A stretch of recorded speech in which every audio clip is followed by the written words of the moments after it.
What's going on, guys? Today we got ourselves a discussion board type thing we're going to be doing here. Me and three of my friends, Feeve, Jake, Desta. You guys can all introduce yourselves if you want. No? Hey, yes? what's going on? Howdy, howdy. Yep. What up? Jake is Tiny Rick. And we're going to talk a little bit about Destiny, and then we're going to talk a little bit about games in general, and whether they're bad or whether this is the new norm in video games, or what can we do to kind of fix it or kind of let developers know what's going on when video games come out and how they progress throughout the years. So today we're going to start with Destiny, and then we'll segue into working on more games, all games, and everything like that. So first we're going to start with Destiny's campaign, really. And you started off, you lose your light, and then in a general gist, you get it back after a couple levels. Gaul comes, he comes and eliminates a bunch of the Guardians, takes over the Traveler, trying to almost gain the light by himself, trying to force the light to take him, really. And then toward the end, he kind of just takes it for himself, and you fight him, and it's the general gist, pretty much. For you, you go pick up the rest of the Vanguard, come on back and fight him. It's a pretty basic storyline, but it's a definite upgrade on what Destiny 1 was. I mean, Destiny 1 didn't have a storyline per se. But yeah, I thought it could have been a little bit better. I know they had I don't know how long they've been working on Destiny 2, but 3 years from Destiny 1, I thought it could have been a little bit better. It was kind of generic to me, almost, where everybody scatters, you go pick up everybody, and then you come back and defeat the bad guy. I mean, that's a narrative we've seen pretty often, I think, personally. But yeah, I thought there could have been a couple better things. With the cinematics, with Gaul, I thought we could have had a little bit more on his background. I know we talked about it a lot, but most of his scenes were him kind of talking. I kind of wanted to see some action. I mean, in Halo, when you see other characters' backgrounds, almost there's a cutscene with it. I kind of wanted to see at least a cutscene with his background, him coming into power, or whatever it may have been. But yeah, I never really saw any of that. But it's definitely an upgrade from Destiny 1, I personally thought. But yeah, I jumped right into it. Me and Jake, I believe. Jake, you and me went through it the first time. Didn't take too long. Probably with two people, probably took 5 hours, 6 hours maybe. I'm not sure how long it overly took. It wasn't overly long. I went through it a second time, and that took 7 hours, but I did that on my own. And yeah, it wasn't overly difficult.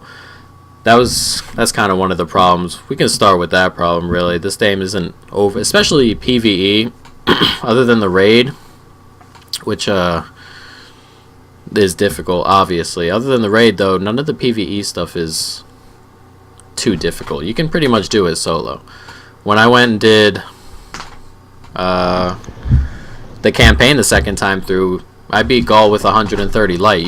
They recommend, I don't know what they recommend, but I did it at 130 light accidentally.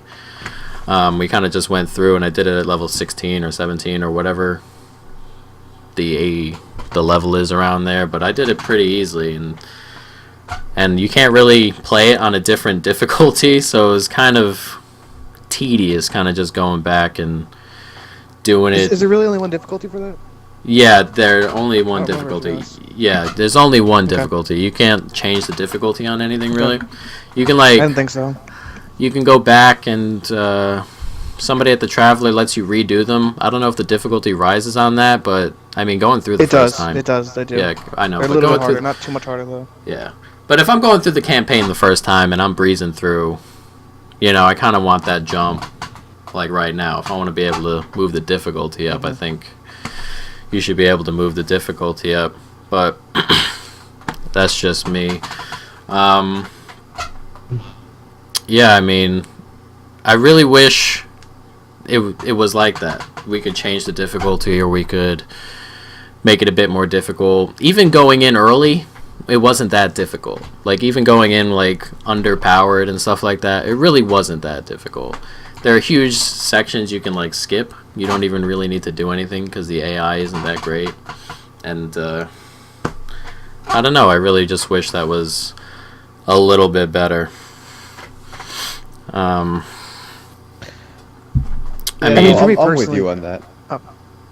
go ahead. Like, the reason being is just like, well, no, because like I was just thinking about the whole thing again, and how I loved how, like, in the beginning where it was just like that whole dramatic sequence where you just you walk through and it's like your ghost is talking to you, you have that dramatic music going on, and it's like, you know, you can't die, I can't, like, revive you, Yeah. and you're going through and you're just trying to find that light, and I loved that. The thing I didn't like though was just like how quickly we got to that, and like as like we further progressed into the game, I understood why, because now they're introduced the 3 subclasses instead of 2, and they're trying to get through that. But I kind of wish that they would, at least for the initial part of the game, kind of like drag it out a little bit further, just like actually make it worth the while, because there were anywhere from like 10 to 12 like actual main missions, and then that's it. Yeah, no, I understand. What I wanted from the beginning when we lost the light was, like, I wanted a couple levels at least. I mean, you got your light back, like, right off the bat. It was like mission 2, after you fight your way to the camp, then you go get your light, and it's like, well, there's no point in us losing it. Why waste our time? It's like, give us more to it. Give us more. Yeah, I wanted, like, a couple levels where I could... Yeah, because I really liked it. Like, it brought me into the story. And I mean, just a little background. I didn't play too much of Destiny 1. I played through the campaign a little bit, and then I sort of backed away. So for Destiny 2, I was sort of going into it fresh, and it kind of really gave me that perspective of, like, you know, like, this beginning part's nice. It's really intense. You don't know what's going to happen. Like, you lose light. Like, what am I going to do?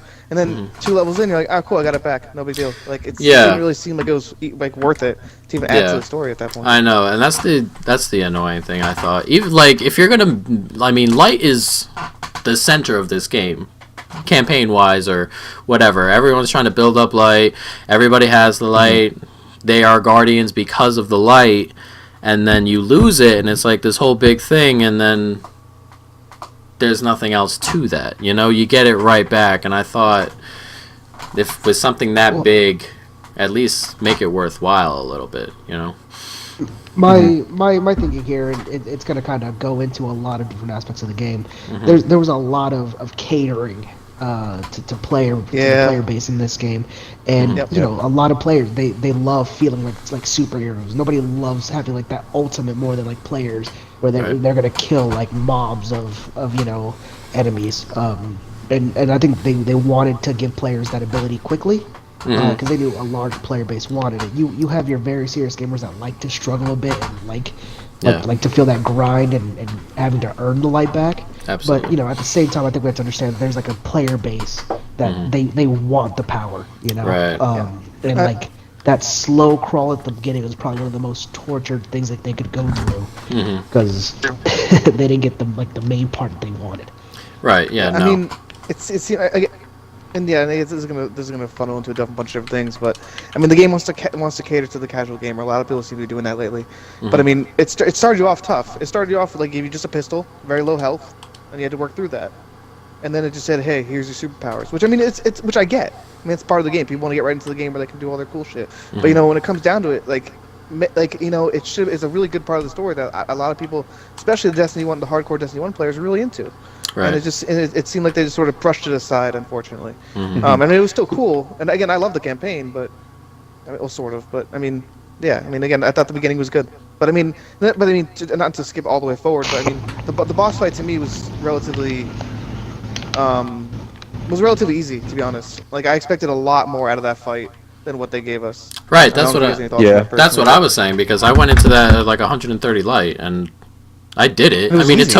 It took a little bit more time, but the difficulty never went anywhere, and it wasn't hard. No. It was just, it took more time because I wasn't as powerful, and yeah, that's just one of the main things. I mean, I never did it per se, but I know a lot of people, when they go through the campaign, skip huge sections. You can go through this campaign skipping humongous sections.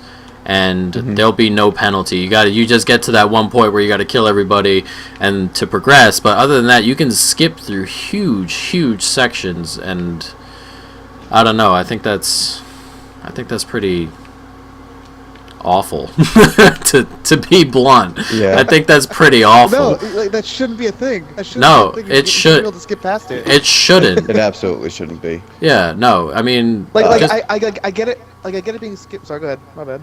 no, go. I mean, I get it being skipped for nightfalls and stuff like that because that's part of the game. Is finding yep. ways to beat it faster, which I get. But for campaign, like you're not supposed to be able to skip parts of the campaign. Yeah, Like, I know. the story. Yeah, no, you That should. was exactly the point I was going to bring up.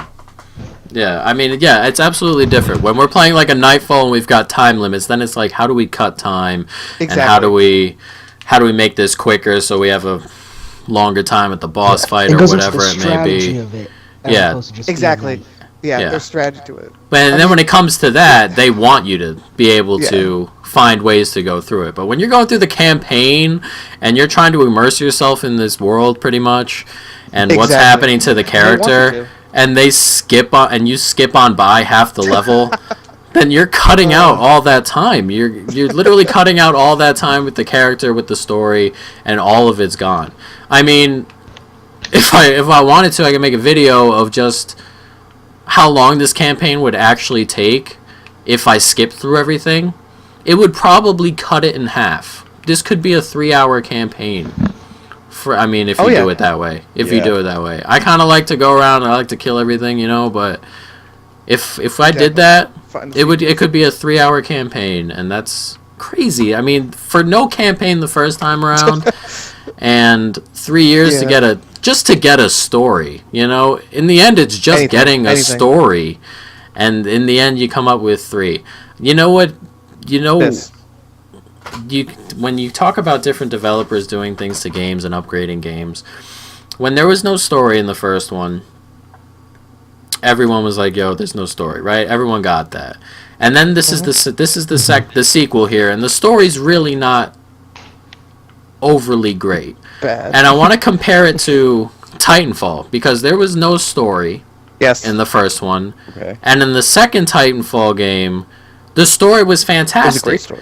It was It was like amazing. It was like incredible. it was like they listened, played- It was like, you know what? They really didn't like the fact that we didn't have a story, and then they like overdid it, and it was fantastic. And then Destiny was like, well, we need a story. Let's put this in. It's like they went and watched a movie marathon, and whatever story came up the most was what they did, and it was just like, here, let's just pop this in here. The cinematics are great still. I just wish they did more with them, as I was saying, but there were a lot of things that were just not great with the story. And with Titanfall, as I was saying, the story was great. But Destiny, a lot of the characters weren't that great. I kind of only really liked 4 or 5. Well, all right, there's some exceptions. Yeah, no. As I said, I only really liked 4 or 5. Cade's great. I like Cade. I think Cade's one of the better characters. I thought Failsafe was pretty funny myself. I know that's kind of iffy. You kind of liked her, you didn't like her. But No, you love her, or you're wrong. I thought Ghost had some funny things. You know what the annoying part about Ghost is that it should be your character talking. I hear this I hear this comparison a lot, or I hear this touted a lot, that Ghost is the main character and you're kind of just carrying him around. And it almost seems that way sometimes. Every time your character's supposed to say something, Ghost cuts in and Ghost is like, I'll talk, whatever Exactly. it may And be. it's funny for like the first couple times, but then it's like we get it. Like Yeah. It's amazing that with the budget and all the games that get sold and all the stuff that happens, we can't find a voice actor for your character. to play The main character. these Very, Guardi- very generic lines. The guy you've had for... like if you've been playing... if you've been playing Destiny for the whole time, this is a character you've been using for 4 years. He doesn't have a voice. Your character doesn't have a voice. You've had him for 4 years. He doesn't have a voice. Yeah, and again, this is one of the main arguments of this whole thing is this is a AAA game, and they didn't give us a AAA game. Yeah, Now, no. here we go. Just on the flip side of this, to play devil's advocate here. Yeah. Say this was the character that you had, and say you played through Destiny, you grinded through the shitty part of Destiny, got to Destiny through the Taken King, played through the best parts of the Taken King. Then you get to Destiny 2, and they finally give your character a voice, and they butcher it. There is no way you can come back from that. No way. No, fair. No matter what. Yeah, no, you're you're fair. You're fair. That'll bring that back. Yeah, that's true.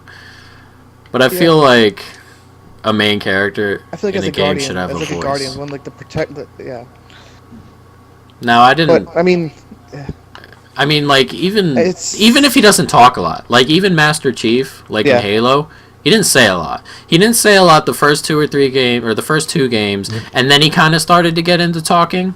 You know what I mean? Even The if king it, of one-liners. Yep. yeah, even if they slowly introduce it. By Halo 4 and 5, he was talking a bunch. He was just talking, and then like. Even if they slowly introduced it a little bit, even if at the end of the game he had one he line, said thank you. You're he had welcome. one He said line you're at the welcome end of the game. It's That'd like, be great. whoa, he's got a goddamn voice. He's got a voice, and it's like, wow, in Destiny 3, he might say some stuff, you know? He might have a conversation with someone. Might have something to say about the fucking planet nearly disappearing, you know? He might have something to say about that, but, like, I don't know. That's just one of those things. Yeah, I wish he had a voice. Yeah, will just be I do too. blunt. That'd be nice. So I mean, Yeah, go ahead. again, I was gonna jump into some of the better things Destiny's done. Like I think, like from just a pure gameplay standpoint, not including some other stuff. But, like the Nightfalls are good. Like those are tough. Like those make you work together as a team. We've had to do those multiple times. So I think the Nightfalls they did a good job with. There's not really much to say about those besides they did a good job. They added different mods in there, like having to move just to get health back. That was pretty cool. So I mean, All right, so there's cool things about it. I just wish. Yeah, go ahead. Yeah, well, you segue. We'll talk about what happens after the campaign now because I think we're done with the campaign. We'll move forward. Gotcha. No, good call. And Good call. and we'll talk about that. So yes, the Nightfalls are pretty good. Yeah, I do like the Nightfalls. The problem, not necessarily the Nightfalls, but with the other things is that it's once a week, right? You can do it once a week, and then you don't really have a need to do it again. You do a strike once a week, and that's it. that's kind of a problem point for in me that. because the strikes could be all right. They're kind of repetitive, If they most gave of us them. something. But yeah, there's no worth to doing any of the strikes. I think that's a whole aspect of the game that's just useless. There's no point. I found a quote on Reddit that I'd like to say that really sums up my thought about the game is it's not a content drought that we have right now because there's a lot of content in the game that we can do easily, a lot. But it's an incentive drought. There's no incentive to do the game. Yeah, there's absolutely no incentive to do a strike. Exactly. The two new things, the Trials of the Nine, the Iron Banner. I mean, there's no point in the Iron Banner. The Iron Banner felt to me like they put that out because people were like, "Why isn't there anything to do?" And then they just pushed that out, and there was nothing to it, and it was like, "What's the point of this?" I mean, we have strikes. Sorry, go ahead. Sorry, I didn't interrupt. But No, it's fine. Go ahead. We have strikes. We have regular and prestige nightfalls. We have regular and prestige raids. But there's no reason to complete them. You complete them once and that's it. There's no point. You might get that exotic that everyone already has a million times. You got it from Xur. But it's just like there's no real point to doing them again once you do them once. Except for the raid, which you might get like raid weapons or shaders, but that's about it. Yeah, I think everyone in this party right now did the 2 strikes to unlock the Nightfall, and then didn't do strikes again. I know I did. I know I did the 2 strikes you needed to do to unlock the Nightfall, and then I never did strikes again. There's no point. It's like, oh, you're gonna get those strikes in the Nightfall anyway. And there's nothing, you don't gain anything. A great point, by the way. You're gonna saying that you're gonna get the strikes in the Nightfall. The ability to just pick a strike and play it, or a playlist of strikes. Yep.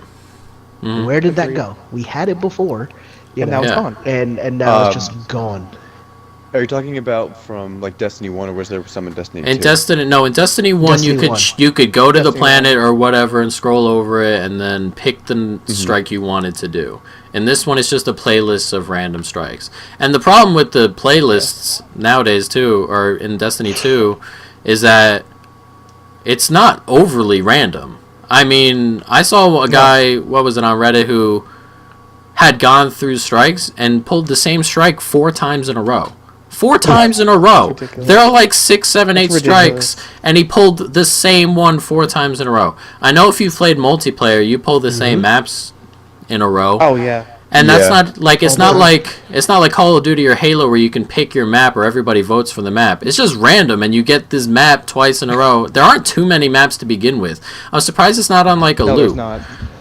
I'm surprised it's not on a loop. Why not rock a loop where every map is just one after another, and then you start back at the beginning again? At least you're getting all the maps and going through them.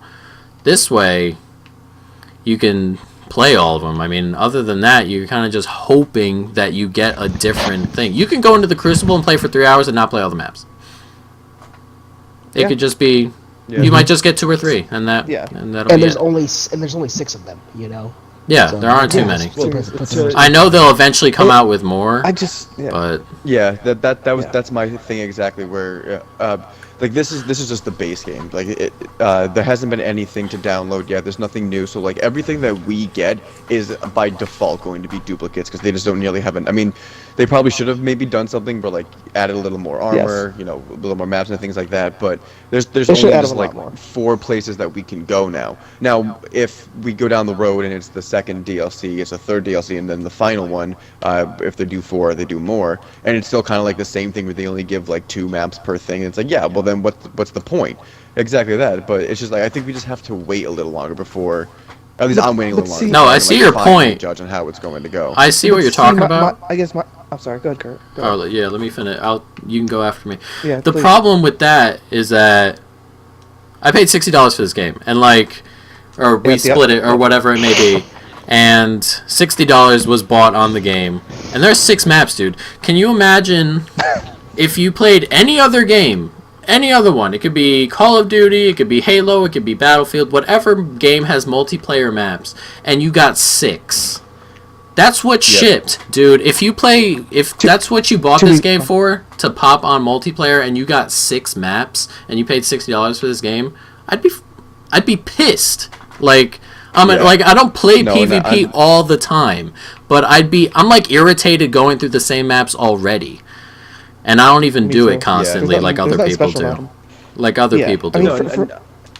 Again, Let Thief go. Hold on. I mean, there's okay. Because I think Thief had something to say. This is this is Bungie we're talking about. This is a really good company that has brought us an amazing franchise in Halo. Mm-hmm. And this is what they give us. This is I just think they're just trying. I expect more. I expect more out of Bungie from this. I really do. I shouldn't. Jake, I know you mentioned waiting. I shouldn't have to wait. Yeah. This is a $60 game. Yes. I shouldn't have to wait for more things. I should have more things. I should be able to have a lot of stuff to do right now. But instead, I don't play because there's no point. Well, there are a lot of issues with that. Like, for instance, like, you know, you have such radical tastes in players and what they like. The first Destiny, you would be playing for hours on hours just to get one gun because of the way the rules worked. Because of the rules would complain for days, saying, you know, I've been playing 6 hours, got the same gun 12 times, but never got the role that I wanted, you know? And it got to the point where they were like, all right, Bungie's going to listen. And they say, okay, we're not going to make it that way. We're going to do it where you can come in once a week, you can play your strike, do what you got to do, and then you're done. And, you know, it's like they set it up for a marathon, a nice long run, but then people complain about that as well. And it's to the point where it's like, Bungie's got to piss someone off. Now, are you just upset that you're the one that got pissed off? You know, I mean, at some point, there's got to be a give here. All right, I hear what you... And now, that's what they're making a marathon. Right, know? I want to address that because I completely understand what you're talking about. I completely get that they're going to piss someone off, and I know the grind is gone for most people, but when it comes to the longevity of a game, after 2 years, say, the only people who are going to be playing this, regardless of who they cater to, are going to be the hardcore people. And I know it's all about selling copies, and I know it's all about getting everybody to join in. And when the casual player feels good about himself, it makes them play it a little bit, and it makes them buy it or whatever it may be. But the hardcore people hold the game over, and the hardcore people will hold the game Agreed. over for the next 3 years. So I feel like when it comes to something like when it comes to grinding for a weapon, say, I think it's kind of redundant almost to make sure everybody gets the guns everybody has the same guns. Like, if you've played 20 hours, 25, 30 hours into this game, you've got most of the guns. Even if they put a separate section of stuff, like it's like 100 pieces of weapon or 100 pieces of gear and 100 weapons, just separate stuff that hardcore people can grind for, like the casual player won't bother to go for, but the hardcore people have something to go do. I think that would be a decent way to do it. And I understand that getting the casual player to buy the game and making them feel like they're getting somewhere in the game is important, and I completely get that, and I know nobody's gonna not cater to that anymore when it comes to games, but when you 100% do it in this casual way, it kind of turns off a lot of the hardcore people. Like, I can't speak for all of us, but I mean, I don't play Destiny 2 that much. I haven't been on 2 Anymore. weeks, I think, since 2 weeks. I just don't play it. There's no point. I hit like level 300. Sure, I get 305, but why? What's the point in me getting 305? Yeah, like, once if there's a point, I go for it. Once you hit 280, you don't need anything else. Once you hit 280, you can do the raid. Once you hit 280, you can go online and play. Well, which has gotten a lot of people upset, is that the light level kind of doesn't matter. Everybody is kind of appropriated or whatever it may be. Everyone's kind of on the same level regardless of what your light level is. And that's what pissed a lot of people off about Trials of the Nine and Iron Banner, because those in Destiny 1 were all about your light level. That's where you could go show off. If I'm 305 and that guy's 280, I'm going to waste that guy because I spent my time in the game and pushed to where I wanted to be and where I got to, and it shows. There's like a reason for it, but every multiplayer mode now, it doesn't matter. You can hit 280 and you fight with a 305 because everything's appropriate. But I think even on the back at Destiny, if I'm correct, I think they're bringing it back, right? They're bringing Iron Banner back with light level. There's been so many they things discussed. should. I imagine they're talking about it. Okay. Well, then let me rephrase that. They should do that. Yeah, at least one for something. Yeah, and even then, I'll be honest, I still wouldn't even play. I'll be honest with you, there'd be no point. But at the same time, they should bring it back regardless for most of the people who are not like me, right? Who do want that. Okay, what would get you to come back and play? Well, give me just a reason to keep going. Like, I love PvE games. Again, I'm going to bring up Borderlands as an example because I think that game most represents this game in certain aspects. Borderlands, there's always a reason to keep playing that game. There's always a different gun you want to get because there's a lot of different variety in that game. This game, there's no variety for guns. Yeah, everybody's got them. Like the auto rifles. There's like 3 different types of auto rifles that have different names. Yeah, they're all pretty much at least the same. maybe 3. Yeah, there's everything is the same. There's no reason for me to keep going. There's no reason for me to keep going for different guns because all the guns are the same. And the fact that I can only have 2 exotics in it, I mean that's part of the game which I like. But like, I get a legendary Ingram, I know I'm not going to get anything good. If you've got an exotic, but again, yeah, go ahead. Yeah, if you've got one exotic that you like on each side, right? You got a piece of gear that works with your thing perfectly. Like my hunter, he's got that set of boots that gives him the extra supercharge or whatever it may be for all the tethers. I'm not going to change that. I like that. I'm going to work with that until it hits 305, and that's what that's going to be. And then I got the gun I like, whatever it may be, whatever you may like, and you've got your 2. And that's kind of it. If you drew those 2 in the first 2 exotics, you're good. You're golden. You don't have to do anything. Exactly. Because everybody has them, though. Everyone's got dude, everyone's got the Vigilance Wing. Everyone has the Sweet Business. Everyone has all the good stuff. Yeah. Because Zur gave it to them. Because everyone has a million legendary shards. Yeah, the legendary shards, they need to do something about that as well. Now that they're changing. Already confirmed that they are going to give you more options with with the shards. Yes, so, yes. I remember that's already been confirmed. confirmed. That's one of those things where it's already that's established and done with. Right. But now, see, it's a wait and see. Let's hope that they come through and it's actually a good change. see a problem like that though kind of concerns me, and not because I have too many legendary shards and I'm annoyed I can't use them. Like, I don't care. They're there. They're there and they're there. That's not going to bug me. What concerns me is that nobody played this game for 30 hours. Did nobody there making the game play this game for 30 hours and go, wow, I have zero use for these? What's the point? Like, did those are the little problems like that kind of tell me a little bit about how the game gets tested almost. I mean, if 30 people, I mean, after the game's done, they got 30 people in there. Maybe they just get some people to test it. They just send it out. Whatever they do, I don't know exactly how they do it. Whatever they do to test the game. And nobody bought that up. Nobody bought up the fact that there's no endgame. Nobody bought up the fact that after 280 there's no point. That stuns me a little bit. It's almost as if you go into it and you're making a game and you get to the end and you're playing and you're like, oh, this feels good. And after an hour you turn it off and that's that. Let's send it. That doesn't surprise me in the slightest, actually. And I will tell you why.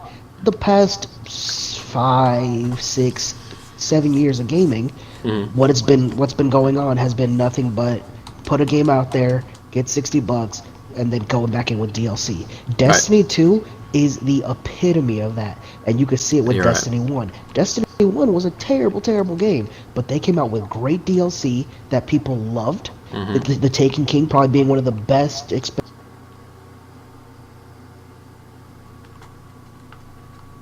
he cut out?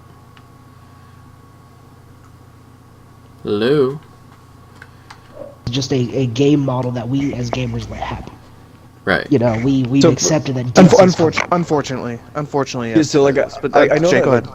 I know that you guys have obviously you've been sitting here expressing how you're not too fond of the game because there's really no endpoint, and like again I agree with that. It's just the endpoint is get to 305 and get all the cool stuff that you want to have. Now for someone like me who did play Destiny 1 all the way through, I got all the DLC, played every single one from start to finish. The end game for me, and like it's still my drive for playing this game, is that to get up to that highest level. Right. And like right now, like there's it's kind of like what happened with the first one. When you get to this point, it's like, all right, now what do we do? Right. But it's just me holding out and just thinking that it will get better because there will be other things. There'll be other things to do. I'll be able to get higher. We'll get cooler exotic weapons, different storylines, and with it, and kind of like cycling back to the campaign a little bit and also the game in general too, is that they never really introduced a new enemy, which I was kind of hoping they would do. Anything. I mean, like I get okay, you did a little baseline off of the Cabal with the Red Legion, and like, all right, you know what, cool, they're new, but like there really wasn't anything new. The only thing that was new was just Gaul and his sidekick, who were just like had cool stuff, and it's like, oh, I kind of want his armor. Who are dead. No. Yeah, well, obviously dead because of all the things that he did to our goddamn Traveler. Right. Yeah, so it's just like for me the end game, like, and there are things to do. It's just it gets repetitive. That's the whole point of the grinding it out and getting up to the level you want to get to. Sorry. Yeah, go ahead. No, go ahead. I guess for me, there's a reason. There's no reason to grind, but like, I would still grind. Even though there's no reason, if I like the grind, I would still do it. Like again, I hate using Borderlands as an example because Borderlands is an amazing game. But like, Borderlands, I beat bosses like 20 times over in one sitting just because I wanted to grind to get a certain gun or certain roll on a certain gun. That goes back to the rolling obviously thing that people complained about that Desha said. But I wanted to keep grinding to get certain guns from certain people. Again, there was a lot more variety of guns in that game, of course, but like I wanted to keep going. Like I grinded out the same bosses a million times just because I wanted to get a good roll on a gun, which I had fun with. Again, that's just me. Some people may not have fun with that, which I totally get. But there's just, again, you're killing the same enemies over and over, the same public events over and over. Like, give me some variety. Give me something different in the game that I can just enjoy. Yeah. You know what the problem is, something too, to make it different. with all the enemies? A lot of them are the same. If you like... If not completely. If not completely, yeah. I mean, the Fallen and the Hive are like... the same It's thing just with a you different change the skin. color on some of them. Yeah, they're Yeah, pretty much the exactly. same thing. I mean, acolytes and dregs move the same way. It's pretty remarkable, and that's kind of one of those things. I mean, this all boils down to really it's almost like a reskin, and some like a Destiny 1.5 would be a perfect description of this. Agreed. And by the end of this, it'll probably be really good. And in 3 years, if you pick this game up first time and played it, the whole big edition or whatever it may be, yes, and you pick that up at the end of 3 years, it's probably going to be great. Utterly fantastic. The problem is, that's 3 years. Yeah, it's 3 years from now, and it shouldn't be 3 years before you make a decent game. And like, I agree. 100%. I understand, and I completely get it with Jake, where he's waiting for DLC, and the DLC ended up making Destiny 1. And, but we shouldn't have to wait for DLC to make a good game. And that's kind of a problem just in general in games nowadays, is that Agreed. the Destiny's going to make this, and they're going to ship the game, or the DLC is going to make this, and the game is just get it out there and make it good enough to hold over, you know? And, you know, that's just what gaming's turning into. But with Destiny, the problem is that you ran out of stuff to do before the DLC came out, and way before the DLC came out. We're talking like this video is probably 2 or 3 weeks late, and we still got a month before the DLC comes out, and there's nothing to do. Yeah, there's nothing really to do. Like again, they want to cater to the casual gamers, but the casual gamers already hit the part where they're getting bored of the game. Yeah, that's the problem too. Yeah, casual gamers have already gotten to a point where they don't want to do it anymore, where they've hit the wall. And that's bad. If there's a reason they're called casual gamers. If they get to that spot where they don't want to play, you need to add more to your game. Even if you know what would even make this game really good right now or worth playing, if they just up the level to 600 for say, and it took you God knows how long to get up there. It took you fucking 500 hours for all I care. It took you 500 hours to get to 600. It would give you something to do. And the problem and the problem with getting to 305 now is that you're not behind at 280. If it's at 600 and you're at 300, you're behind. And when everything comes out new, you're going to be well behind. But right now at 280, where you can get to in like 15 hours if you really wanted to, you're not behind anymore. And you're not going to be behind for the first 4 months of the game, which is... It's a long time. It's a long time. It is. It's... Again, I've said this before. I think the game tries to spread itself in too many ways, and it doesn't do it doesn't do a great job at any of those ways. It does a decent job. I think they tried to make a good campaign, which it was a pretty good campaign, but they made a good campaign, you know. And then they tried to make it a PvE grinding. Yeah, they tried to make a PvE grinding game, just like Borderlands-esque. Again, I keep comparing it to that game because that's one of my favorite games personally. You know, it's just like they tried to do that, which is okay. Again, I still think they should make Legendary Ingrams have a chance to have powerful gear because that's just me. But you know, and then they tried to do the PvP thing like Call of Duty. They tried to do those three those three different things, and they did it, and they spread themselves too thin with all three of those. A lot of games just have two of those. Call of Duty campaign, multiplayer. Right. I think they wanted to. And then zombies too. But anyway. Yeah, I think but even with zombies is important because zombie gives you something else to do. Zombies is like one of those things where you never really beat it. You know, you kind of just try and better yourself, and you can keep playing that because there's an end to it. The end is I want to up my score. And it's always different every time. I want to up my score. That's what my end is.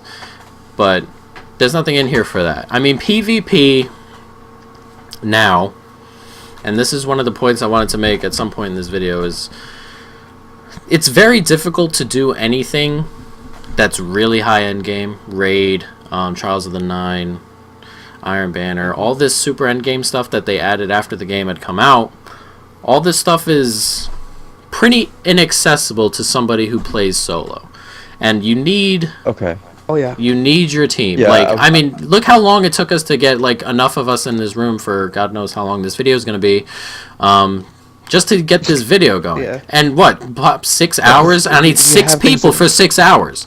6 people for like 6 hours to do this raid, and we had trouble getting 4 people. We're like normal people who had trouble getting 4 in, you know, for like an hour and a half or however long this video may turn out to be, you know. And now, that's. Do you think? Yeah.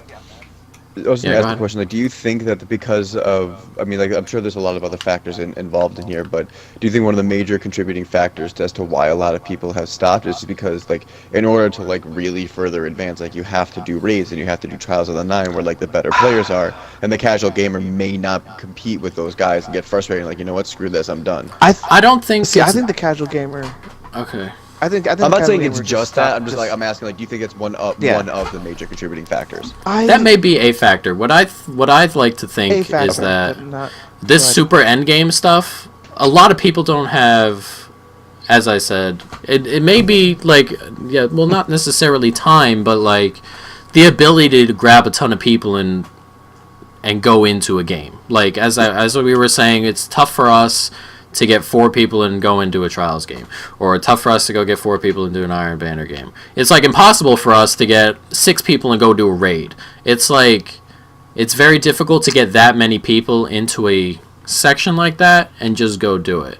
One thing I also kind of Agreed. feel like, not necessarily with the PvE stuff, but with the PvP stuff, everything is centered around their, like, almost like it seems like their push for to become an esport or whatever it may be called. I forgot what they call it. Trying to get into that market. So everything's 4v4. Everything is team-based. You can't play that game solo. You can't one-on-one anybody. Somebody will just run away, and then you're getting team-shotted. Team-shotting in this game is like... It's like cancer, the only way to almost. win. It's like... crucial. It's everything. the only way to Like win. if you want to You- survive, yeah. Yeah, if you want to survive, you need to be on a teammate or on 3 teammates or whatever. How often do you go into a game and like, you walk around the corner and there are 4 people, and there you are. You can't. And the rest of your team is like scattered around because you went into this solo and they matched you up with at max a team of 3, and you not talking to them. Every game is different. Every game's got different people in it, and then on the other team you got 4 people who are pub stomping or whatever they want to call it. You got 4 people from a clan who are walking around murdering people, and you've got zero chance, and that's kind of a problem for me, mostly, where I don't want to go online and play too often, and do any of the bigger stuff, because I see how the casual playlist is, and I'm like, why do I want more of this in a more refined way? You know, what do I gain from Exactly. this in a more refined way? This should never be an esport. There's no reason for this to be an esport. I have a hard time believing it will That's be my- an esport, mainly because of the No, way it won't. Destiny's built and the different, like, not Exactly. everybody's has access. If everyone had access to the same weapons, maybe, but they don't have any private matches Yeah. or anything like that. You can't like go in and put yourself in a setting like that. Yeah. So No, exactly. It just wouldn't work, and they shouldn't have it work that way. it won't work that way for now. I mean, they took out all the game modes from last time. Everything's 4v4 now. I know they had 3v3 in the last one. They had 6v6, some funner stuff. Even if you know what I think this game would benefit from, and I want to compare it not because I think these games are similar, but because I think it's kind of a decent comparison to make. Modern Warfare 2 was hold on here. Modern Warfare One 2. of my favorite. The thing about Modern Warfare 2 Sorry, is I just that thought you meant that. everything was overpowered and everything was ridiculous, and you just 100%. and it was just a big chaotic. It was a map of chaotic nonsense, but it was tons of fun, and it's generally regarded as as a lot of fun, at least. Yeah, fun game. Not a good game, but a fun game. Yeah, but a fun game. I think a Destiny could do with a playlist like that, where there are 12 people, 6 on a team. Everybody's grenades recharge real quick, and I mean, your supers recharge a bunch. I mean, just add a little bit of chaos, because everything online right now is so uniform, and it's just... You know, Bungie Hold on, just real quick, just to poke a hole. They do have something like that, where you can get your supers really quick. I don't know what the play thing is. It's one of like the quick things you do for like do like the call to arms or like the Iron Band or something like that. One of the playlists actually does have where all those things do recharge quickly. Oh, right. Yeah. Okay. Well, I don't know about that, but I was talking more like a 6v6 at least, just something more chaotic. You know, For just me, I just Bungie want. Who's did to say say that won't come in the next DLCs? Yeah. But that's something that was in Destiny 1, though. I was saying, that's the. See, Jake, you said the magic words for me is it'll come in the next DLC. That shouldn't come in the next DLC. That should be here. Well, the way that I think about it is, in no way am I comparing these two games because they're both very, very different. But like with Grand Theft Auto, when that first came out and it was first online, there was hardly anything to do. But as the game progressed, now again, you can't compare the two because Grand Theft Auto is a much bigger world to do like plenty of different things. Yes. Where we're only confined to like I know what maybe you're trying 4, to say. 5, possibly 6 planets. But again, like what separates them two like drastically is that Grand Theft Auto, even though there wasn't that much to do, there was still plenty of things you could do. Yeah. You could like just do the traditional Grand Theft Auto, just like stealing, shooting, and Yeah. sleeping with hookers. Like, I think there's a bunch of different things. Yeah, I think Bungie should take a page out of their own book. And with the Halo series and with their multiplayer games, they had like a Fiesta playlist where it was just a bunch of random mods that added add low gravity to the game. I don't know, add something, make it fun. Give us a fun playlist. Yeah, You know? I'm with you on that one. Where like you can customize what kind of map you want. Where like Exactly. and like a Halo, because like it is Bungie. Like in a way, just be like Yeah, that's what I'm saying. shotguns Take a page out of only, your or like power. Or in this one, power weapons, energy weapons. Yeah, could you imagine? kinetic only. Could you imagine only power weapon game? That'd be fun. I'd play that. That would make me to come back and play it. I would love to do that. That'd be fun. Yeah, just I may give not play it for more a ton of time, but- options because right. Yeah. Can I say something on that? Yeah. The problem. Yeah. I know that's obviously the end game here. Let's get some more options in, whether it's playlists or whatever it may be. The problem for me was this stuff already existed in the last game, and it was just taken away. And I don't understand For no reason. why you would go backward in that kind of thing. If you wanted to make a competitive thing and you wanted to make competitive 4v4, and you can do that, that's fine. I don't care. But give us the option to play the other things, even in a social kind of setting where we can just kind of go in and have a bit of fun. I mean, they try and... It was like you did all that stuff in Destiny 1, you could have fun, have the 6v6, 3v3, and then Destiny 2 came out and they shoved 4v4 competitive down your throat in like a very uncomfortable way. I mean, like anything down your throat being shoved is pretty uncomfortable as it is, but I mean, it was crazy. It was like, yo, this is what you're doing, and if you don't like it, don't play multiplayer. And that was it. It's not like if you don't like it, don't play this playlist. Yeah. If you don't like 4v4 competitive, go play something else. Just go play PvE. And that was it. Everything is 4v4, and everything is just so sweaty. I expect more out of I still expect more out of a AAA game. I know they want to please. I know going back to Destiny's point, they want to please everybody, and I get it's hard to do that. Like you, But as a developer, don't you have think to they learn did. that you cannot please everybody. Yeah, and they should Right. know that. But at the same time, But the problem- like if they took a year off and added, not now obviously, but if they took a year before, just say they wanted to say, you know what, Destiny's going to be maybe if they said Destiny was going to be canceled for another year, or brought back for another Pushed year, back. I mean, yeah, pushed back. That's the word I'm looking for. If it got pushed back another, people would be livid. But at the same time, it would create a better game. Like, like for example, Destiny. How many times has South Park canceled to make South Park was canceled at least, or pushed back. That was 2 or 3 years. A year and a half. Yeah, 2 or 3 years. Yeah, And it's an amazing product. It's an absolutely amazing product. And again, different games, obviously, but you know, I mean, again, I know they want to hit. I know they want to hit the fall market because that's how you make the most money. Hit the fall market and you'll be fine. Video game season. You know what seriously. what I feel happened was that Bungie did Halo, and Bungie did Halo perfectly. Almost perfectly. Perfectly. Okay? Everyone liked Halo. There aren't too many people who disliked Halo 1, 2, or 3. There aren't too many. It was revolutionary pretty much when it had come out for shooters. And then Bungie got big. And then now Bungie's with Activision. And Activision has a tendency to go back and kind of milk people, like yeah. EA milks people. It's kind of tried to milk people. It was like all that content that was supposed to be in Destiny 1 was pushed back to DLCs and Destiny 2. That was just how Activision was, and that's how I feel Activision is. But when it happens with a big company, They are. it happens when you turn into a big company, and Bungie kind of got big, I feel, after Halo, And then turned into this. and now we're kind of It's getting this. this. I feel like if Bungie is were sad. still by Do you itself think they're just and it trying was to just recapture lightning in a bottle with this? no. I feel like they hit lightning in a bottle on Halo, and now I feel that it's just They use their Activision's They name become thing to become complacent. big. Yeah, okay. I feel I like thought you meant. Yes. Thank you. yeah, I feel like they don't need to push. They're gonna get the marketing backing, and people are gonna buy the game regardless of what no matter happens. what. Just like Call of See, Duty sort of thing. And in that that's aspect. that's my thing, and like with the whole casual versus hardcore gamers, blah blah blah.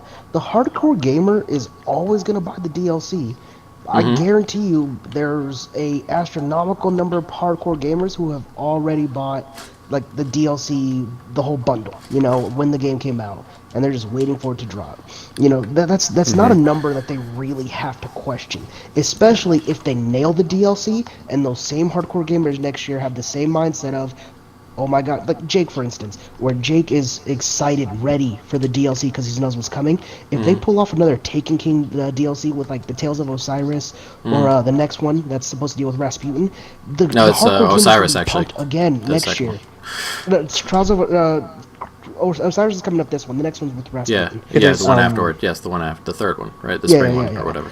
The The second one. Yeah, the next one coming. The second Yeah, one coming. You know, the hardcore gamer is always going to be there. So at this point, the most important thing is to catch as many fish in your net as you can. How many casual gamers can we get hooked? They're gonna to buy the pay DLC. $60 every time, and Yep. then they buy the DLC, and then they could become hardcore gamers. But that's the whole thing. Yeah. It's the character model that Destiny brought with it that Halo didn't have. For instance, Halo didn't have this character. That's model. true. It And was Halo's a DLC was very cheaper, different. But game. see, that was my thing. It was Halo a very was different game. Halo was like with Bungie. Halo was kind of just all Bungie, right? Now I feel like with them, they didn't have the like Activision gives you that kind of security blanket, even if your game isn't good. Like, can you imagine if Halo 2 sucked? If everyone hated Halo 2, Halo 3 probably wouldn't have been a thing.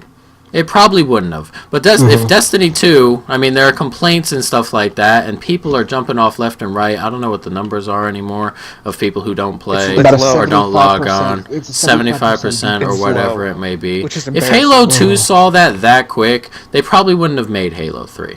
And but I mean, you got Activision's backing now. I mean, hey, Destiny 3 is already a thing, and even if Activision, I mean, even if nobody played this game in 2 years, and Activision put out all that money to market and put out all that money to cater to everybody just visually before the game came out, it would be fine. Destiny 3 would be fine, and I feel, and I 100, all right, I don't feel, I know Activision know that. I know Activision know that. I know Activision are like, we don't have to put out anything finished. We can do, yeah. It's kind of like EA. They really Like EA Oh, God, that's a different conversation. repeatedly can put out a game that's pretty much the same to the one before it, and people are going to buy it, and they know people are going to spend money on it. People know, I mean, sports games. yeah, if you put out a Madden game, they know that there are going to be those people on YouTube who spend a ton of money on the Ultimate That's- Team. It's yeah. just one of those things, and I Yeah. feel like Activision has Bungie in that kind of spot almost, because Bungie it never felt like this with Bungie. It never felt like this. It almost feels like No. Bungie's not I'm very not surprised Bungie catering went its this route. game I'm to very surprised Bungie went this route. cater to its game to make the game better, but catering to if we can hold on to people long enough and just keep them around until Destiny 3 comes out or whatever the case may be, and it's kind of a shame, You know, you know. it would be For me. You know, it'd be interesting. It would be really interesting to see if Destiny 1 went the same route as Rainbow Six did. Rainbow Six Siege. If for those who don't know, for those who don't know, I should probably mention Rainbow Six Siege. Instead of making a new game, decided to just keep making DLC. Basically, and it's still a great game. I mean, again, me and my friends play it all the time, but it'd be interesting to see if Destiny 1 went that route, if they just kept making DLC instead of making a new game. I think they're going to be I think what's going to happen with Destiny is going to be three-year installments is what I think. I believe they have their 10-year plan, and they've got Destiny 2 the 3rd or the 4th year, and I believe the 7th year will be Destiny 3, and I believe that's how that's going to go. But okay. In a situation like that, I wouldn't even have a you know what would have gotten a better reception if they just said if this came out as a DLC instead. If this was people who said that, I've seen that a lot. If this were a $50 DLC, even you could even make it $60 if you wanted. 45 maybe. They probably would. If this were a DLC, it probably wouldn't be talked about the negative way it's being talked about. I don't think it would. I don't think it'd be as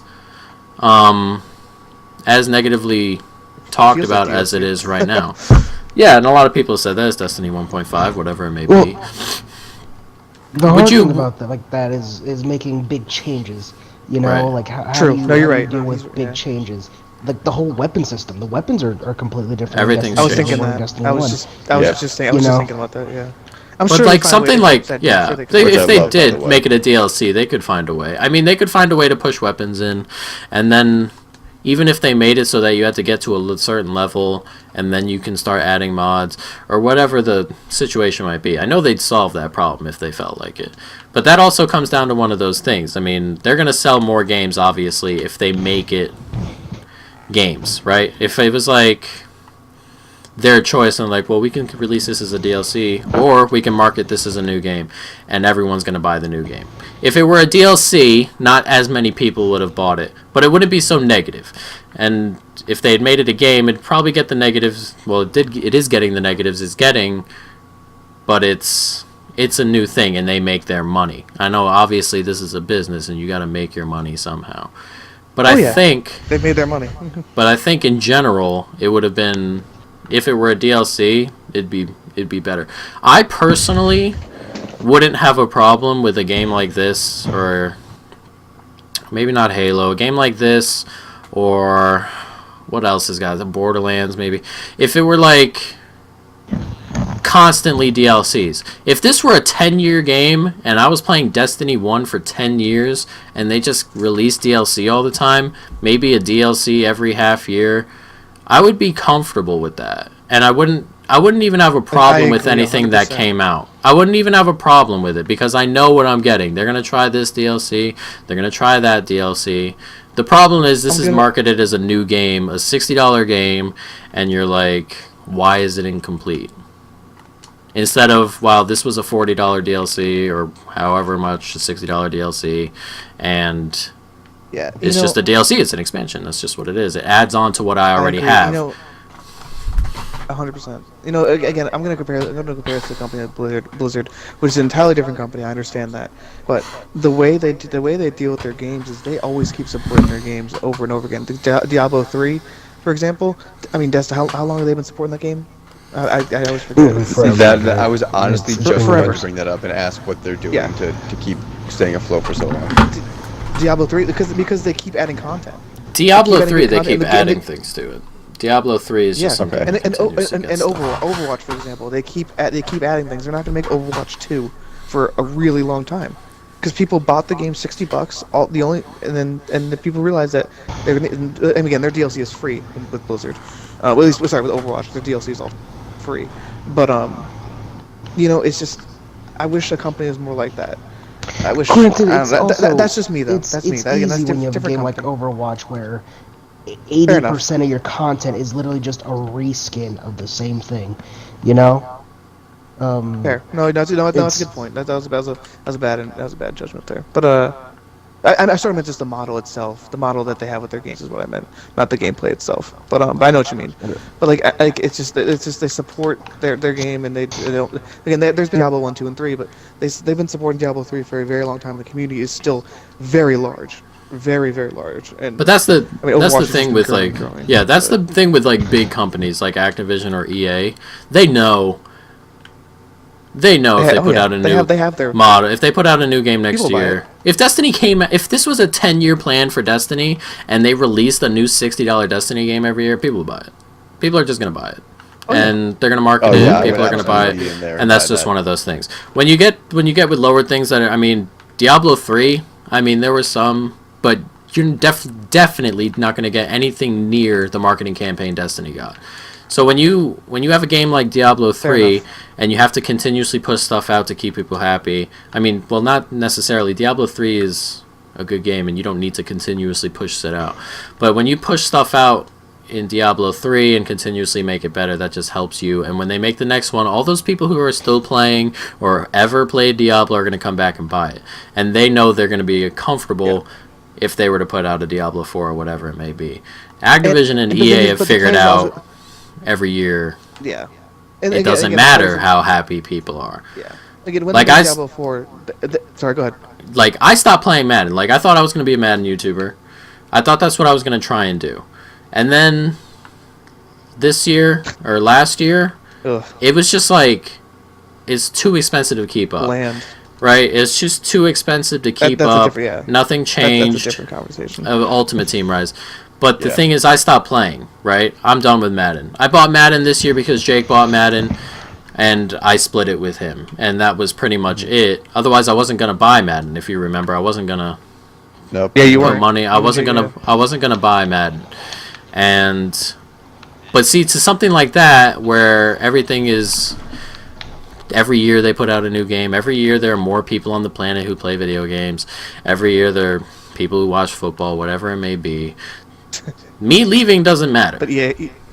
No. If Diablo 3 got bland and too expensive to keep up with or whatever it may be, that game would die. And it just would. People would leave it and it would die. They'd have to create a whole new game. But with a company like this or something like this, a Destiny game where there's one every 3 years and they're always talking about it, it's always on TV. Even still, I'm seeing Destiny commercials on TV. Oh, yeah. All the time.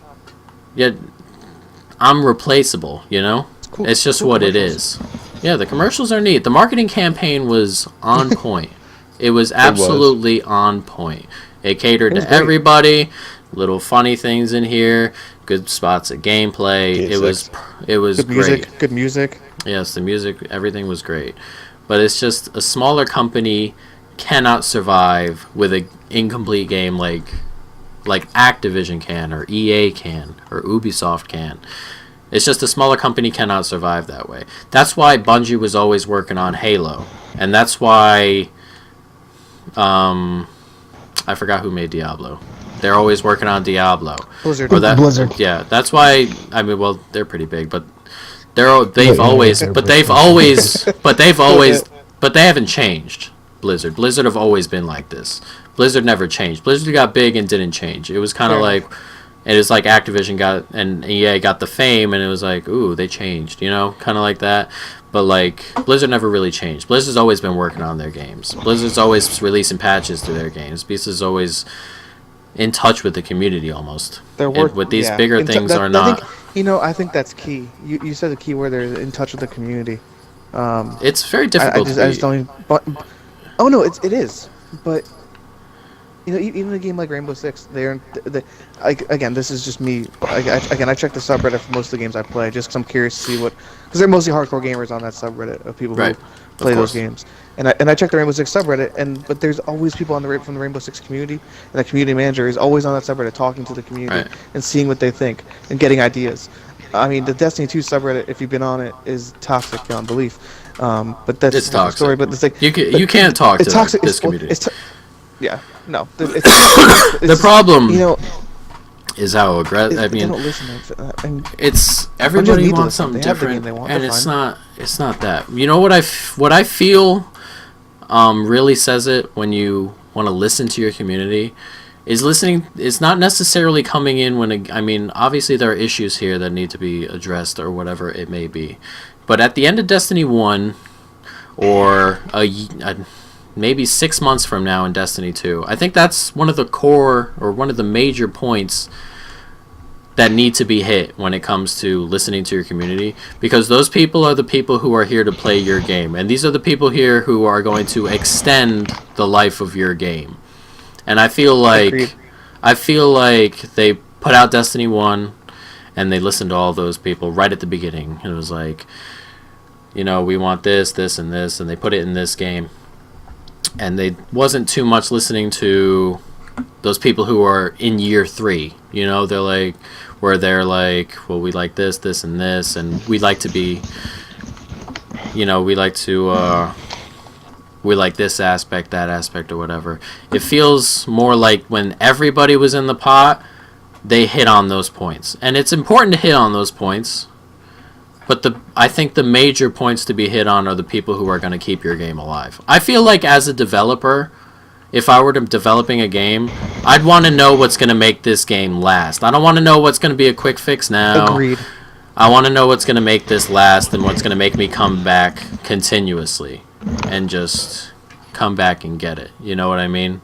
I feel like that would be my focus personally. I don't develop games, obviously, but I feel like if I were making one, that would be my focus. The people who are going to keep my game alive. And at this rate, they're going to have no one to talk to. People just keep going. People keep going, and people keep leaving, and that's just what that is. And I think they've tried to hit in between, in the middle of casual, and I think they've tried to hit in between casual and hardcore, and I think they missed with everyone. I think they're exactly. I agree. Really in the middle, and they missed with everyone. There wasn't enough to do in the short term for all the casuals, and there's definitely nothing to do in the long term for all the hardcore people. I think they tried to hit in the middle and hit everybody, and I think they failed with everybody. I think that's just how that ended up. Yes. But the thing is, they sold so many copies. They're good. There's no point in them. Yeah, season passes. I mean, they made updates here and there. And things like that. Yeah, that's just one of those things. I mean, they're gonna make their money back. Actually, you know, going back. Oh, sorry, Dustin, go ahead. Yeah, I was gonna say, but I mean, again, did they fail though? Because no, they didn't. Look at no, I meant Destiny 1. No, I mean, like okay. the player base. Okay. Look at Destiny 1, where it was dramatic. I dropped off at the very beginning. I just stopped playing, and so many other people did because it was just so bland. And I didn't come back until way after the Taken King. I came back like a couple weeks before Destiny 2 came back, and I just got like 2 binged weeks of Destiny 1. And the change was like dramatic. So it's like, you know, at that point they say, okay, look at what we did in Destiny 1 and how it was received at the end. You know, it was a great reception towards the end. And so it's like, they're following their model. They're following exactly what they did. You know, right?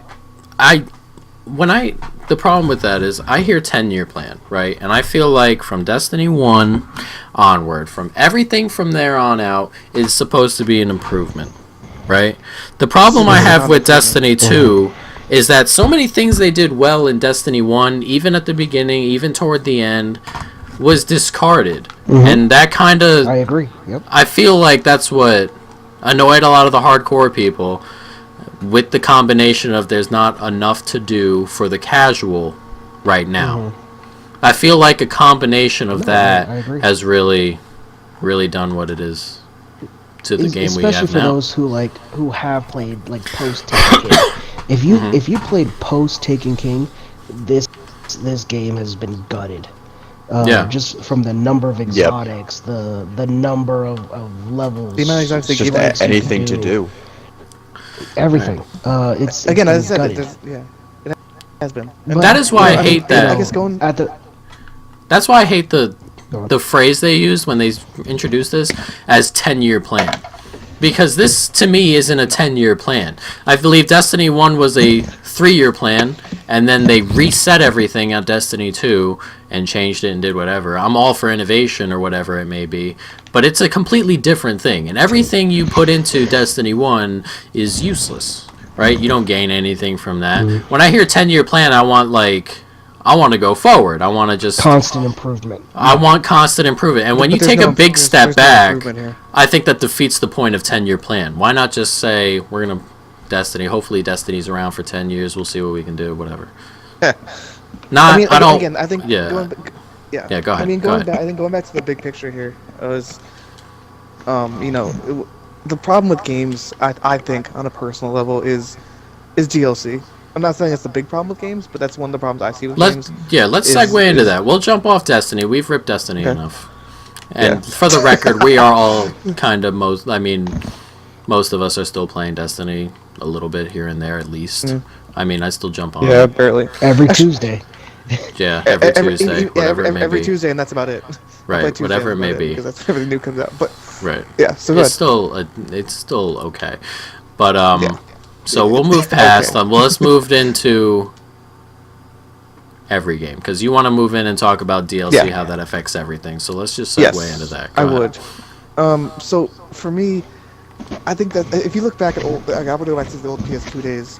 When they released a game, it was everything. Right. Yep. There was nothing else with it. Like you look at Jack and Daxter, Ratchet and Clank, games like that, story games like that with no DLC. It was just a game. It was there. It was that game, and that was it. And it was great. And then you move into games that added maybe one piece of DLC, maybe one or two. Back in the 360 days, I'm trying to think of examples. I really can't. But there were games that did that. But now we've gotten into the model of, and I think Call of Duty is just it's the example I'm going to keep bringing up because it's the easiest example to use. Is you release the game and then you have four pieces of DLC that you release at $30 a pop. Right. And that's and they have that planned out.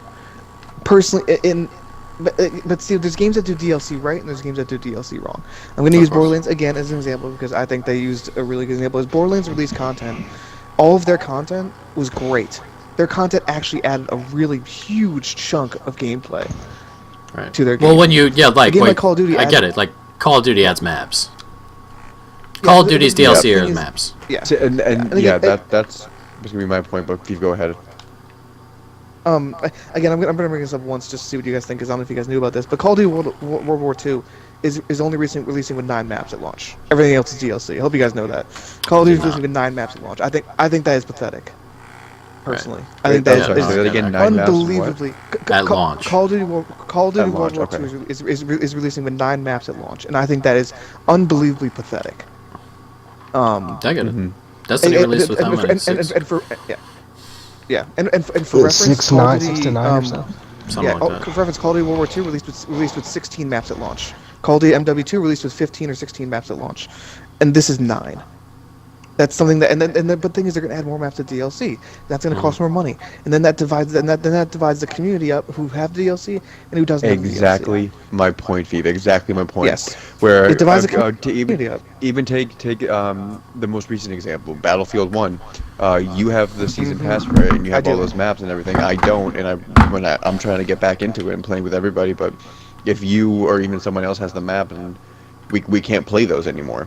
And until exactly, it's pretty much forcing the buyers to just keep buying things for the game in order to play with your friends. Because let's face it, when you get on here, you're playing with friends, and if you're the one that's sitting out, and you gotta feel bad for yourself, and you're being forced to buy these things, and it shouldn't be that way. Because like you said before, I'm a huge Call of Duty fan. I've been playing them ever since Modern Warfare, and have every game since. And like you said, Call of Duty, Modern Warfare, World War II, or Modern Warfare 2, all those ones. Again, you get 16 maps at launch, you get 15, and that's it, and that's the game, and that's what I love. Backtrack a little bit. Call of Duty 4. Correct me if I'm wrong. I don't think we had to buy the DLC. Yes. For broadcast yes, and overcooked. Yes, you did. It was 10 or 20 bucks. I forgot which one.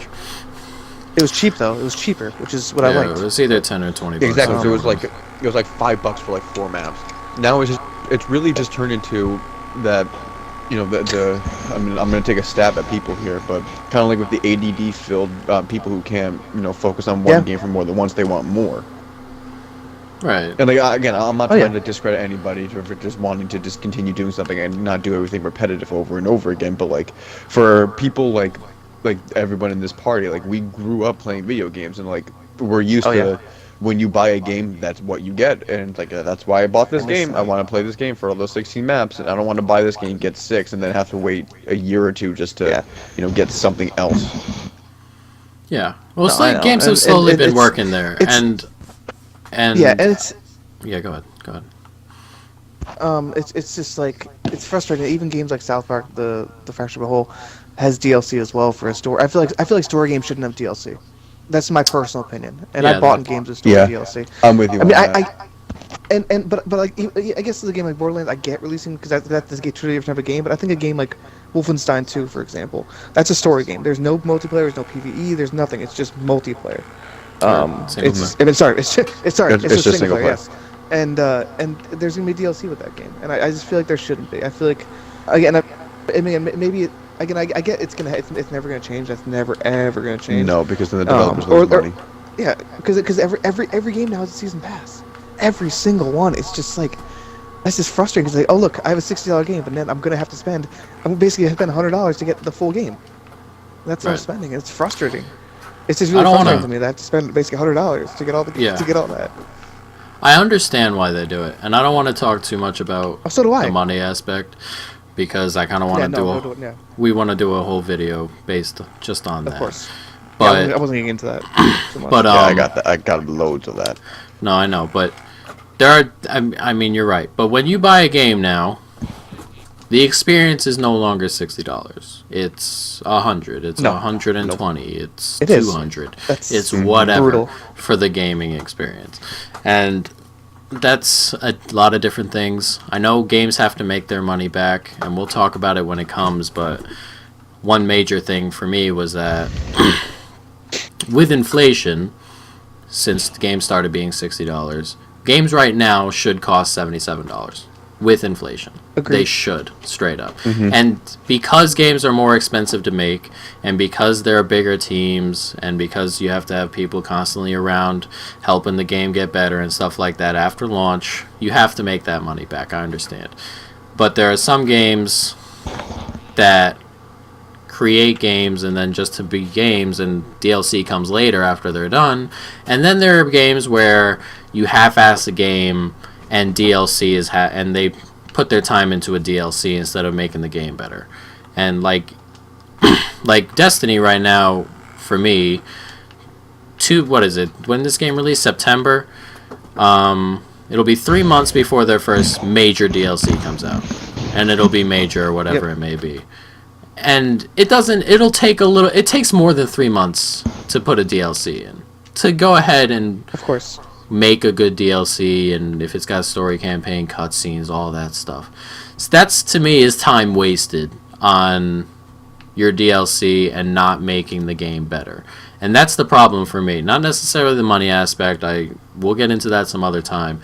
But just the time that they put into making DLC instead of making the game better or testing the game out or seeing what people want, whatever it may be. I think that's one of the major problems when it comes to something like this. I think what we've seen, which is like a little different, we're seeing like a new trend here in the Rainbow Six or the Overwatch, where they made a game that was it was solid. It was very different at launch, but now it's just nothing but DLC. And they're doing it in years. So we're now on year 2 of Rainbow Six. We're about to hit the last expansion of year 2, and I think it's been a success. It's been great. I should have said that because the base game was solid enough, and now they're just kind of adding to it every year with different operators, different maps, and they're constantly rebalancing the game. The issue with that, though, I don't think that works well outside of the competitive type of games, your Overwatches, your Rainbow Six, the ones that I mentioned. I don't think something like that would work well in a Destiny, like we kind of mentioned to earlier. I think when it comes to a DLC should be something that adds to an already complete experience. The problem I see is that DLCs nowadays complete the experience that we should already have. I feel like if Destiny came out and gave us something to grind for forever. I mean, Destiny 1, you can grind forever and not get your gun. right? If it came out and gave us something to grind for, and it finished the game off, and it was something to play for even after we beat whatever little story mission or whatever comes along with it, that to me is adding on to something that's not complete. Now, if Destiny had that first DLC, now say we're not having this problem right now, and we have something to grind for, and we're all still trying to level up, and we're all still progressing and doing something like that, and then the DLC comes out, and that just adds to the experience that we already have, and we're still working toward, then that's kind of what I see in the DLC. Like, that's what I want in a DLC. I think that's what most people want in a DLC. I think nowadays it's about forging a base game and then forging a DLC to complete that base game. The game. And that's which just... is a bad model. Yes, it's not a good model, but I think that's where we are. Oh yeah. When it comes to stuff it's funny. If you look at Ubisoft's games, if you go in the Microsoft store or the PS4 store or the PlayStation store, it says regular edition, deluxe edition, and then gold edition. Like why? Why? Yeah. There should be no need for 3 to 5 editions of a different game. That is ridiculous. Like the deluxe, like if you pre-order a game, you get the deluxe edition back. You get a piece of clothing. And got or Destiny. I think you got like a shader or something. I forget something. I don't necessarily mind the little things that, like, if you pre-order the base game and you pay $5, I just think there should be a regular edition and a deluxe edition. That should be it. Right. Well, I mean, now when you're buying a game, you're right. You get the regular edition, and then you get like the pre-order edition. It's like an extra $10, and you get, you know, a couple extra things that help you start the game out and stuff like that. And then you got this $120 edition where it's like, buy all the crap we've already made that we haven't put in the damn game. And you can get that later on. You know? It's almost like you have to prepare to spend, as we were talking about earlier, $120 to experience a full game. To get the full experience. Well, with Destiny at least. With Destiny at least. I mean, there are plenty of games out there that don't follow this model. Let's get that straight. Oh no, there are some games that do the DLC model right. And that's kind of the problem. And the bigger companies know that that this shitty DLC model will work, and people are going to continue to buy it, and that's just what it is. And that's, I mean, nothing can be done about that until people stop buying, which we'll see if that ever happens. Probably won't, but these bigger AAA games will continue to be this way until we start. Unfortunately. Until we start, you know, I mean, this gets said a lot. Until we start voting with our wallet. Until we stop paying for this kind of stuff, and that's just what it's going to be. Exactly. And that's why the indie game market, to me, is so huge right now. Is fantastic. Because not necessarily large. I mean, huge for the industry, because those people want to put out a game, even if they just want to get noticed. Those people want to put out something that makes everybody happy. They put their heart and soul into it. This isn't about money for them. It's about making a good experience. Making an experience for someone. Yes. And you know, again, I'm gonna provide a game that everyone's probably seen or heard of recently, and it's Cuphead. I mean, Cuphead is a game that costs $20, and you get the full experience. And there's 3 different worlds. There's 3 to 4 different worlds, and you don't have to pay for anything. Right. I heard that game could have been. I heard that game even could have been sold for $40, and it was probably worth it. It should have been. It should have been. Yeah. Again, that's what I've heard. Again, some indie developers do right. Again, we're not going to get into that, but again, indie games are getting sold for $15 to $30, and you're getting a great experience of it. You're getting a full experience of the game, with almost no DLC, if any. Which again, that's different market. You're not getting again, AAA games. You're getting most of the games. You're getting a lot more of a game with a AAA title, obviously. But in an indie game, you're getting a full game with no strings attached. It's just you're getting that game for what it's worth. That's it. And again, I personally love the indie games. That's me personally. I know some people don't, because it's just types of games that they are. But to each their own. But I think Right. indie games are doing, or indie developers are doing a good job with what they're doing. If everybody in this party had to put a price on what they would have paid for Destiny, knowing it would be what it would be, what would you buy it for? 30. $40. I mean, I still love the game, so I'd still probably pay the full 60 for it. Kurt? I don't know. I'd probably pay 40 to 50, but I think that kind of says it all up to about what Destiny is. There are going to be people who love games. Yeah, the fact that we're. And the fact of the matter is, when the DLC comes out, I'm probably going to play the game. I mean, it is what it is. Again, if I hadn't played the Taken King, so post Taken King Destiny, I would have paid $60 for this game. I think Destiny does great things. I think it does a lot of things better than most games.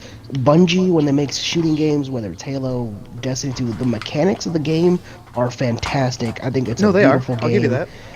It's everything. I think the shooting mechanics are better than other looters like Borderlands. Which the mechanics are great. It does things that it's worth $60. The issue for me is when you compare it to what we had. Right. Because I think the game is worth a $60 game, no problem. The issue is when you compare it to the Taken King, it's like, well, if I paid this much for the Taken King, I don't want to. This is definitely like a $40 game. Right. See, I guess I personally disagree on that level. I just don't think there's enough content to justify $60. I mean, there's a lot of content. That's why I said 30, maybe 40. I just don't feel I don't feel like I'm getting a full game. I mean, to be fair, I did not play enough of Destiny 1. I actually bought the Taken King after all the hype was gone, and I played through it, and it was really good. I really did like it. But my first thought was, I wish this was here in the first place. But again, we already talked about that. But again, I think the shooting mechanics are great in this game. I think the way the game works is really good. I like the idea of the game. I like the worlds themselves. I wish there was more planets, which are going to come with DLC, of course. It's just. I think we can all agree. I personally. By the time Destiny's up in 2 years, this Destiny, it'll probably be really good. It'll probably be really good. Oh yeah. But the problem is, I don't feel like we shouldn't have to wait. We shouldn't have to wait. That's my issue in the end. Is I don't think we should have to wait for a good game. We should have the good game. Yeah, I think the problem is that everybody's already waiting. Yeah. It's been a month and everybody's already waiting. Yeah. If I had more to do, I wouldn't be complaining about it because I'd be, oh look, I can still do this, this, and this. But it's just there's no point. As I said before, it's not we're not having a drought with content. There's a drought with incentives. Because there's a lot of content. There's all the I'm sure I'm not the only one, but there's a lot of people who have not done all the adventures. I'll find all the region chests. Right. Find like imagine if you got an exotic Ingram for finding all the region chests. That'd be kind of cool. But just like there's the raid. There's Nightfalls, which have the prestige and regular. There's the strikes, which have prestige and regular. No, strikes are regular. And then there's the and the raid, which is prestige and regular. But besides the raid gear and the shaders, there's no point to do the raid, except for just saying that you did it. And for me, I wish there was more to it to do the raid. I mean, I know there's those treasure chests or whatever, but I would probably do the raid if I was more often if everybody in the world was online at the same time, If I could find 6 people. I'm not going to go onto those sites and look for people. Those places are toxic and they're not worth the time. But yeah. So it's just I don't know. Again, I'm in the group that says Destiny 1.5 because there's nothing new that they added to this game to make it different. At least a game, for example, just again I play a lot as FIFA. Is that FIFA at least changes their gameplay mechanics and stuff. I mean, actually, Destiny 2 changed what kind of guns you get without the rolls and that, but the game itself is literally just the exact same thing. Okay. Before I wrap this up, I want to talk about Anthem for a little bit because mainly because next year it'll probably be Destiny's main competition for the time being when it comes out. Anthem.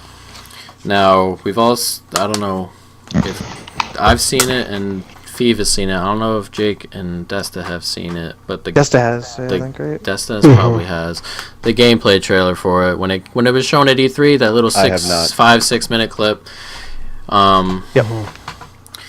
It's a lot. It'll probably I would it's love to. Destiny's biggest thing. It'll probably be Destiny's biggest challenger at the time. But Competitor. my thing for Anthem, which makes this which is important, I feel, if Anthem were to come out and be great, Anthem comes out and is perfect. Everything hits.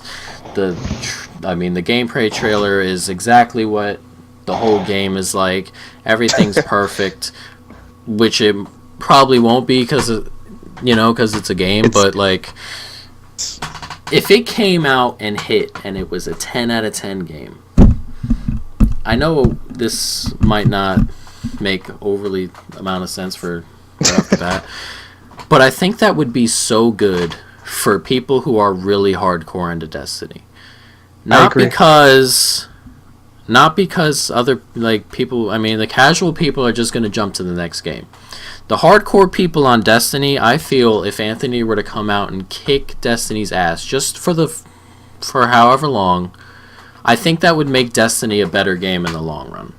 I think then Bungie and Activision and whoever else is working on that game would have to sit down and go, what the hell are we going to do now? What are we going to do to up this? We have to take Destiny and we have to up it a lot. What I'm hoping for is 2005 EA versus 2K like Madden franchises, where there was like the best Madden franchises in the history of games. You know, you had 2K was slinging football games, EA was coming out with their football games, and it was probably the pinnacle of football games. That's what I want this to be. You know, two games that two good companies. Good companies. They know they're similar. They know what they bring to, and say, all right, let's bring the biggest game. We want to sell games on Christmas. You know. And I think that's going to be huge for Destiny. Even if Anthem is okay, you know, just knowing that Anthem is right there, I think Destiny's going to have to come out swinging. Just if for nothing, then Christmas Day sales alone. You know, when it's Anthem 2 and Destiny 3 coming out. I think Anthem has the potential to be one of the best things for Destiny. Yeah, I think even if before Anthem came out and they marketed that properly, they wouldn't even have to market it the size that Destiny marketed. Destiny's marketing was just absurd. Okay, we can all agree that it was crazy. And they put a shit ton of money toward it. Even if they marketed it on TV and they put it on all the things we see, I mean, YouTube or Twitch or whatever all the people who play games are watching. I know I don't watch a lot of TV anymore, so TV ads for me aren't whatever. But even if they just did little things like that and just built it up, I think even before the game came out, that would scare the shit out of Activision and Bungie. I think it would scare them a little bit. Doubt. I think if pre-order numbers came in on Anthem and they were just getting bigger and bigger and bigger and bigger, I think that would scare Bungie. I think they would take a look at a chart of pre-order sales for Anthem, and that would be all they would need to see before they cracked down, sat down and thought, you know what?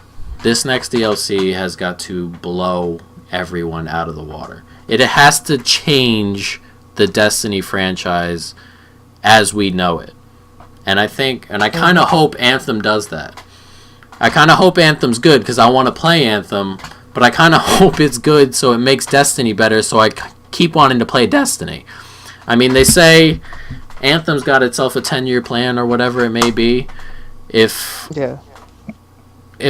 Anthem comes out and blows it out of the water and it can only get better from there, how many people... I mean, there aren't... Every year, more and more people are buying other games and things like that. If you have to choose... I mean, how many people are going to choose a different game other than Destiny right now if you like this kind of game? This is the game. There isn't too much competition. I mean, there are other things, sports games, Call of Duties, whatever. There isn't too much stuff like Destiny that can challenge right now when it comes to, especially console. I mean, there are other things on PC, PUBG's awesome, Fortnite. PUBG's coming to Xbox December 12th. Yes, it's kind of all those things on PC that are different. On console, this is kind of it. But if Anthem came out and kicked ass, and you had to pick, I mean, just the thought alone, I feel, should scare them a little bit.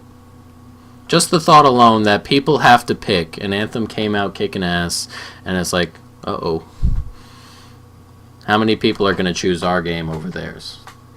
I just, that thought would make Destiny better, I think. And I think that's what everybody wants. Why wouldn't you want a better game?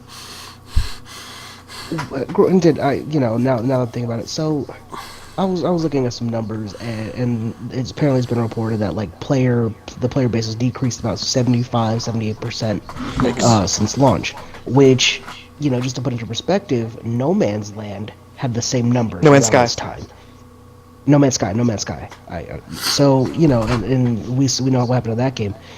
I mean, at this point, I feel like if those numbers don't scare Activision enough and say, even our name alone is going to keep players, at what point is Anthem going to scare them? Right. I mean, a 75% drop in your player base is huge. So if we don't see major changes, at that point, I don't even think it's going to be a competition. Anthem's just going to take it away. I feel like Activision and Bungie won't get it until the next E3, when they get a chance to really show the refined game and almost what the game is going to be, and they get to show it off to everything. When they were doing E3 the most recent time they did E3, the last thing that Microsoft showed was a cross-platform game in Anthem. Anthem's not an exclusive. Mm-hmm. Microsoft normally ends their things with exclusives. And the fact that it was... Are you sure Anthem didn't come out? Is not going to have Xbox marketing? Yeah, it'll probably have or Xbox. market for Xbox, It might market for Xbox, but it's at minimum on PC. It might come out No. Okay, I'm sorry. I was. It's cross-platform. Apologies. It's not an Xbox total exclusive, okay? Yeah, but it might get some exclusives. Microsoft normally ends their presentations with exclusives. I think it's telling to me that to end with something that's going to be cross-platform, something that isn't even solely for them, is to market that at the end and show it off like that. I think that says a lot about what they think of the game and how they think they're going to market it and what they think people are going to buy, what people are going to race out to get. When Microsoft ends a presentation at E3, it's normally something big. It's normally something only Xbox players are going to play, like Halo or whatever it may be. The fact that they ended with the fact that they ended with something like Anthem that's cross-platform, that's for everybody, that's not gonna solely benefit them, I think is telling on what they think it'll do when it comes to sales, on what they think it'll do when it comes to the systems, on what they think it'll do when it comes to just creating a game that everybody is gonna be entrenched in. And if it becomes that game, then maybe Destiny's doesn't have the chance that they think it does to pull itself out of a rut or whatever it may be. If the next two expansions for Destiny, the next two DLCs, the winter and the spring, are and the spring one comes out and it's kind of whatever, and it's not great, and then E3 rolls around and Anthem shows up. And it's like, uh-oh. And then all summer it's just Anthem. All summer it's commercials, ads on your YouTube, Twitch, whatever. And then Anthem is creeping up, and it's like... And then Destiny's just gone. I mean, after the spring, if the DLC is kind of crappy, the only thing people are going to be thinking about for months and months is Anthem. And I think that can kill something. That can kill Destiny if it wanted to, if it was to work out that way. I mean, if the new DLC for Destiny were to come out after Anthem released, and it was perfect, and you had 6 months of listening to all these ads and things of that nature, and then you played it and you're done. That's it. Whoever has it is going to play it, and that'll be that, and it's like Anthem time. Let's pop back on Anthem. We got stuff to do on Anthem. We got whatever it may be to do on Anthem. Yeah. We can go back and play Anthem. Why would you jump back on Destiny? Destiny has to do something to keep everyone through the inevitable Anthem storm that seems to be coming. And that's just... I can't wait. I can't wait. No, I can't wait either. But I guess I kind of want to end it on that. This is a pretty long video. Wow, it's an hour and 40 minutes. But yeah, guys, I thought that was kind of fun. Yeah? No? I had a great time. Yeah, Let's do it again. We'll try and do it again, guys. But that's it, guys. Hope you enjoyed it. Stay tuned for more. And peace!